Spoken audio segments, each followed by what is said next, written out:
ధృతరాష్ట్రుని మనోనేత్రం సంజయుడు. మహాభారతంలో ధృతరాష్ట్రునికి మనోనేత్రంగా వ్యవహరించిన వాడు సంజయుడు. ఈ సంజయుడెవరో, మహాభారతంలో ఇతని పాత్ర ఏంటో ఈ వీడియోలో చూద్దాం. సంజయుడు ధృతరాష్ట్రుని కొలువులో సలహాదారుడు. ఆయనకు రథసారథి. కురుక్షేత్రంలో ప్రాణాలతో మిగిలిన వాళ్లల్లో ఇతనొకడు. మహాభారత యుద్ధ సమయంలో కన్నులు లేని కౌరవరాజు ధృతరాష్ట్రునికి యుద్ధం గురించి తన దివ్య దృష్టి ద్వారా సంజయుడు వివరించి చెబుతాడు. కురుక్షేత్ర యుద్ధం తర్వాత సంజయుడు 100 మంది కౌరవులను కోల్పోయి పుట్టెడు దుఃఖంలో ఉన్న ధృతరాష్ట్రుడితో కలిసి అడవులకు వెళ్ళాడు.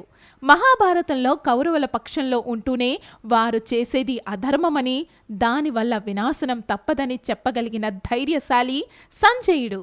భగవద్గీత మొత్తం కృష్ణుడు అర్జునునికి బోధిస్తున్నట్లుగా సంజయుడు ధృతరాష్ట్రునికి వివరిస్తాడు. అందుకే భగవద్గీతలో శ్లోకాలన్నీ సంజయ ఉపవాచ అని ఉంటుంది. ఎదుట వారికి కష్టం కలిగించేది అయినా నిజాన్ని నిర్భయంగా చెప్పడం, అధర్మం గురించి ఎలా పక్కకు తప్పుకోవాలో, ఒకవేళ అక్కడే ఉన్న అధర్మపు ఛాయ అంటకుండా ఎలా ఉండాలో సంజయుని పాత్ర ద్వారా తెలుసుకోవచ్చు. ఇలాంటి మరిన్ని ఐతిహాసిక పాత్రల గురించి ఇంకో వీడియోలో తెలుసుకుందాం.